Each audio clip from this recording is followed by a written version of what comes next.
And this is what you call mind set, right? It's fixed. It ain't moving nowhere.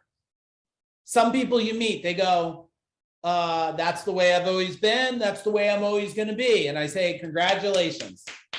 If it's working for you, stay that way forever. Most people, it does not work that way. There's normally some kind of internal or external consequence of that. Do you know anybody who lived in a state of rage and they died very young? Do you?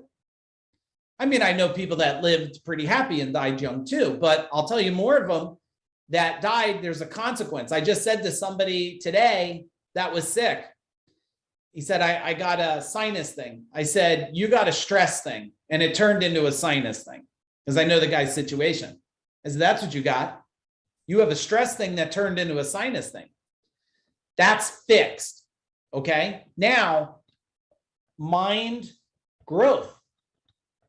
Mind growth. And I'm going to break out what these are. Okay.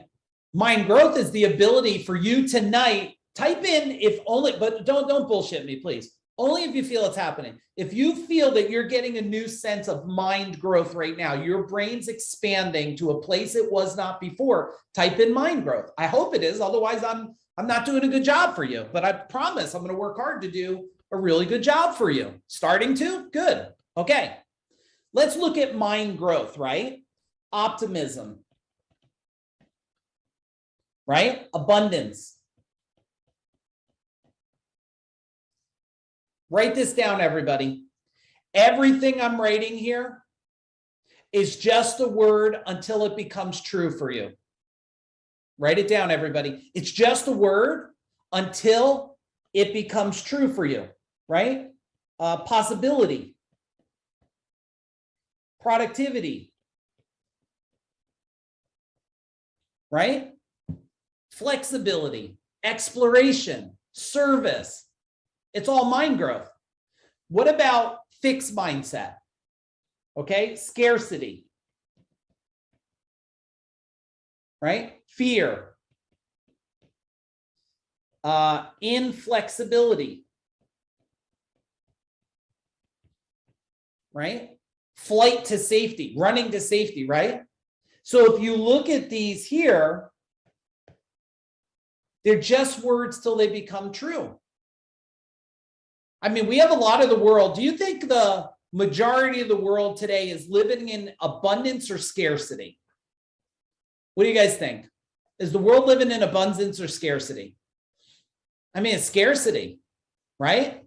If we weren't living in a world of scarcity, we wouldn't have people afraid that they wouldn't be able to buy toilet paper. You get that, right? Like, you know, if worse came to worse, like the very worst case scenario, you know, you could wipe your ass with a leaf if you had to. You got that, right? You do know that. Like you could rip up an old sheet, like one sheet could probably handle it. I mean, crap. When we had kids, we used cloth diapers. So, I mean, you realize you're not going to have to walk around like smelling. You got that, right? But scarcity says, I better have it. And I think a lot of our parents taught us that. I don't know if my mom's on here. She was maybe going to be on here. It's like, okay, you guys answer the question. I'll tee it up. Ready? A snowstorm's coming. We must go get, what is it? Come on, Stacy's laughing. Dad, what is it? Some of you became like your mom. Eggs, milk, and bread. Because as long as you have eggs, you can eat protein. As long as you have milk, I guess you'll have calcium. And as long as you have bread, you can eat it or wipe your butt with the bread, right? Like, but, and if you have that, don't worry about if the heat goes out. If we got eggs, milk, and bread, we're good. So what does the news station do? Looks like people aren't buying. Tell them a fucking snowstorm's coming. Make Mike go out. Tell him it's going to be 3 foot. He buys a snowblower. It never snows. He's like, now I got a new snowblower for $2,000. It never snows, right? It's a great way. It's controlling